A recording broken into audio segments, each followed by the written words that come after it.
It's the NBA playoffs right now. I love the NBA. I love basketball. I love NCAA basketball. Basketball is my favorite sport. It always has been for some time. Just love watching it. I love playing basketball. Got a bunch of great basketball NBA series going on. We got the Cavaliers and the Pacers. We'll see what happens there. We'll see if LeBron can make some magic happen. And then, of course, there's the Warriors and the Spurs. The Warriors are a team that's full of great shooters. They've got Steph Curry, Klay Thompson, Kevin Durant. All of them can shoot. Great shooters.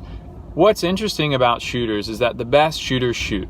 That's a phrase that's common in basketball. And what that means is they're confident in their shot. So they shoot the shot even if they're having a off game, if their shot is not like feeling good that day. But the best shooters shoot because they're confident in their shot.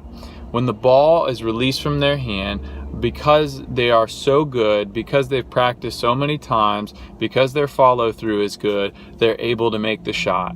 When you release a prayer to heaven, do you feel confident that God can handle that prayer? Do you feel confident in the prayer that you've given to God? Do you feel confident in God's ability to perform that miracle? Do you feel confident in God's ability to do that healing? Are you confident in the prayer? When you release it to God, what is your level of confidence? Philippians 1:6 talks a great deal about confidence and sureness. And it says in Philippians, Paul writes that, and he says, of this I am sure, or of this I am certain, or of this I am confident, that God will carry out the good work that he has started in me.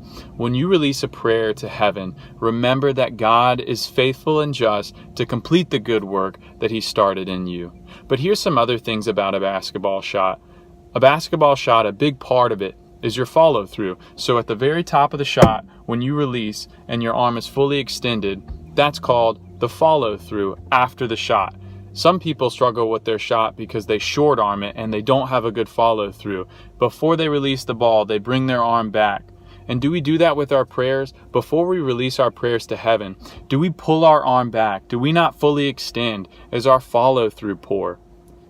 And in a more practical sense, is our follow through poor in life? Are we not following through on the prayers that we've given to God? Yes, we've sent the prayer up to heaven. We've prayed to God for him to move in this situation, but are we following through on the prayer? Because the Bible's clear on that. Faith without works is dead. And that's not the faith that we want to show to the world. We want to be confident of the faith that we have in Christ Jesus. And the other thing about great shooters is this, and I'll end with this. Great shooters practice. Great shooters are confident in their shot because they've practiced their shot. If you're struggling with your prayers today, I pray that you would practice your prayers. You can't be good at anything if you don't do it. So before you release that prayer, before you're confident in it, maybe practice your prayers. Continue to practice. Pray daily. The New Testament also says, pray without ceasing. So I'd encourage you to do that. Pray without ceasing. Work on your follow through and be confident in the prayers that you extend to God.